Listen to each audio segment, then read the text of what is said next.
Hey guys, how is everyone today? 30 books in 30 weeks, it's that time. It feels dark out here today. I'm out on the patio. I just went back to my protein shakes. I'm trying to be good. And it's invariably a struggle when you recommit to your healthy food regimen. So yeah, that's my life today. Trying to get it together. What's going on, Ed? So yeah, got my protein shake and my Phoenix Suns cup. Even though I'm a Lakers fan, I have no loyalty to the NBA anymore whatsoever. So wanted to jump in real quick and say hey to everyone and talk about our book for today. This week we're doing, for week 21 and 30 books in 30 weeks, we're doing Peace from Broken Pieces from one of my favorite people, my favorite authors. Hey Joy, hey Philip, Iyanla Van Zant. I really look at Iyanla as a mentor in a lot of ways. Have immense respect for her journey and her experience. And so it's actually exciting and an honor to be able to feature her book for 30 books in 30 weeks and share with you some of the takeaways that I was able to glean from this book when I read it after my experience with domestic violence. So as you guys come in, invite some people in to the conversation, share the video out, say hey, let me know where you're at, what you got going on today. And then for those of you who may be just joining me for the first time, you don't really know what this is all about or who I am. My name is Marcy Batiste. I'm America's #1 reality-based success and recovery trainer. Sold out to my happiness about 6 or 7 years ago. I live life on Mars. I kind of operate from my own rules. What's going on, Joy? And my favorite thing in the world, like what moves me, what stimulates me, what motivates me, what inspires me, is to be the spark that ignites the life of someone else, to help other women discover and embrace their star power. There's so much that you can do once you realize your full potential, and being able to help other people do that, either in business or in their relationships or whatever. And so we talk about that, building that reality-based foundation and shoring up the foundation, that personal foundation that supports everything else that you try and do, is so important. And I love my work. I love my clients. And so 30 books in 30 weeks is a continuation of that work. It allows me to talk with all of you, people who I would not necessarily always interact with, who aren't regular clients of mine, but it allows me to share some important takeaways, some ahas, maybe some movable moments and experiences for you all that you might not otherwise get. So I love social media for that purpose. Hey Ty, what's going on? And so we're talking about Peace from Broken Pieces. I titled this video today, When the World Comes for You. And I titled it that because one of the things that Iyanla talks about in this book, as well as on her TV show, Iyanla Fix My Life, she talks about how it didn't matter where she was in life. It didn't matter the position she was in. As she says, it didn't matter that I wrote a whole lot of books, traveled the world, married the love of my life. She lost everything. A few times she's lost everything. Hey Trish. And sometimes I think that we want to achieve a certain level of success, but then we're held hostage to that because we stay in places and situations and relationships that aren't good for us because we're afraid to give up the success, we're afraid to give up the status or the title or the money, whatever the case may be. And so one of the things that she's very candid about in the book, and she shares, hey Jay, she shares her experience of, growing up in an abusive household, infidelity, being molested, the death of her daughter, just a whole host of things, like been through some stuff that breaks you. It breaks you all the way down. And what she talks about is it doesn't matter where I'm at. And so for me, I put it a little bit differently. I'm like, when the world comes for you, it doesn't care who's watching.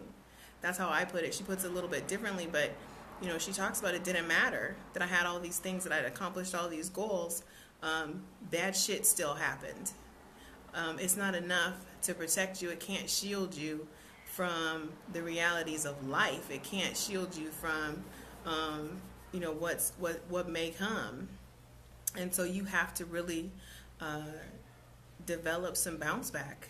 You have to already be building that foundation before the world comes to you. And that's what I always talk about, is that proactive piece. Like, I tell my clients all the time, no matter what we're talking about changing habits, we're talking about having crucial conversations, whatever. Practice when it doesn't really matter. That's what I tell them. Practice when it doesn't really matter.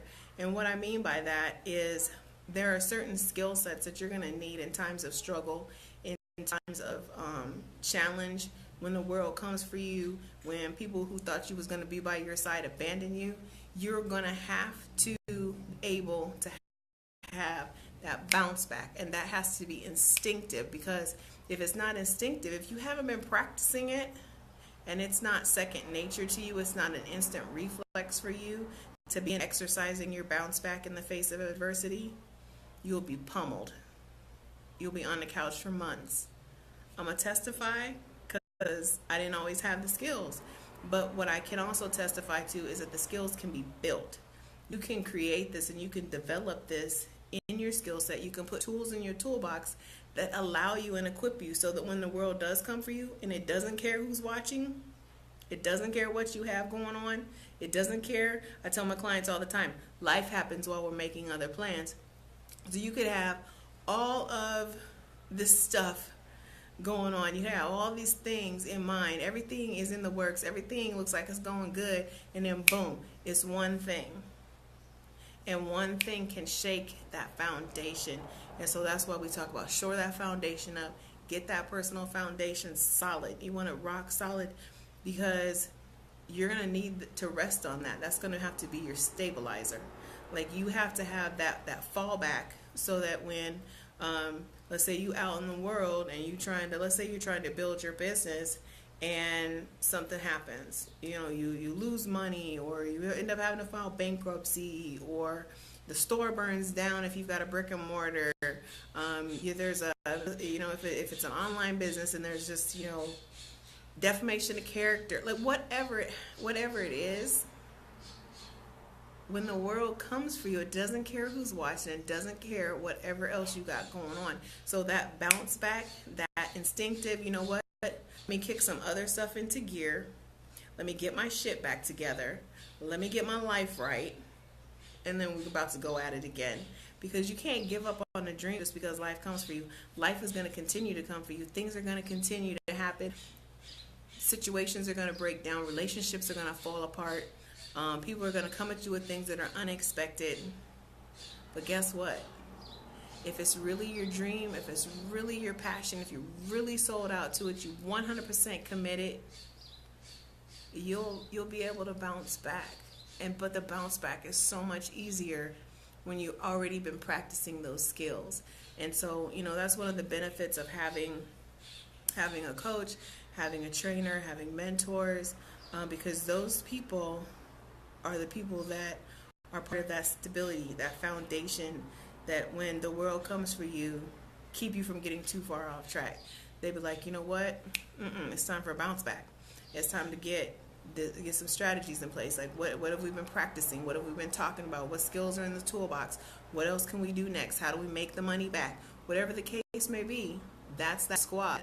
That's that inner circle. That's that core group of people who got your back. But guess what? Hey, David, what's going on, Gregory? But guess what? You got to have your own back first. Don't get so caught up in relying on the support system to always support you, because guess what? They all got a whole life going on too. So while stuff's happening in your life, while you're making other plans, they're also making plans and things are happening in their life. And so the support system is great. It's important. It's crucial. But it can't be your end-all, be-all. So don't rely on them to pull you up and out. make sure you've established a basis for yourself, skills for yourself to be able to hold the conversations you need to have, to be able to rebuild your self-esteem when somebody tries to take it from you, to encourage yourself when someone tries to steal your dreams. You can't wait on someone else to do that, because when the world comes for you, you got to be ready. You got to be ready. You can't be like, oh shoot, like this or this happened, I don't know what I'm gonna do. You always got to have a backup plan. You always need a plan B. You always have to have those tools in your toolbox. And that's one of the things, when I talk to my coaching clients, and even in raising the bar. So that's a huge thing that we talk about in raising the bar, is practice when it doesn't really matter, because we go through a sequence of about 10 different tools that are built on the Star Power pillars. That these are all tools that you can put in your toolbox, but you got to practice every single one of them all the time in situations when it's not life-threatening, when it's not significant. Practice on the little stuff. Practice saying no when you really probably could say yes. You just kind of don't want to, but ain't nobody going to be hurt if you don't. Because then that way, when the big questions come and you need to say no because it's a violation of what you believe, or it's just something you adamantly, vehemently don't want to do, you know how to say no. And people have already gotten accustomed to, she gonna do what she want to do, and then they don't take it personal. It's not personal. That's just how she is. People with me know she sold out to her happiness. I don't feel obligated to explain why I don't want to do something. If I don't want to do it, no, I don't think so. I'm gonna opt out, and I don't offer an explanation, and people stopped asking. That's the crazy thing. When you practice when it doesn't really matter, then they don't ask during the big times, because they're just like, nah. I threw it out there. All she could do is say yes or no. And so they know that that's the expectation. I've set that because I practice saying no when it doesn't really matter. So that's just one example that I wanted to share with you all. Hey, Felicia. Like I said, when the world comes for you, it doesn't care who's watching. It doesn't care where you've been. It doesn't care what you've already accomplished. It is what it is, and you got to have the tools in your toolbox to prepare your own bounce back. Have that circle around you that can support you and motivate you and encourage you, but they got a whole life going on too. Life's happening to them. Keep that in mind. So if somebody can't be there for you, man, don't take it personal. It ain't personal. Stop making stuff about you that's not about you. Worry about you. Stay in your lane. I tell my clients all the time, there's 3 kinds of business: your business, my business, and God's business. Mind the one that matters, which is yours. That's the only one that you can control. Let God do his part. Let everybody else do their own thing. That's not for you to worry about. You focus on you and what you can do for you. And that way, when the world comes for you, you'll be better equipped to respond in a positive, healthy way. So y'all have an amazing day. That's the message today. Week 21, Peace from Broken Pieces by Iyanla Vanzant. If you have not read this book, I encourage you to read this book. If you've ever been through something, this is a great book. So we'll talk tomorrow. Y'all have an amazing day. And as always, thanks for living life on Mars. We'll talk soon.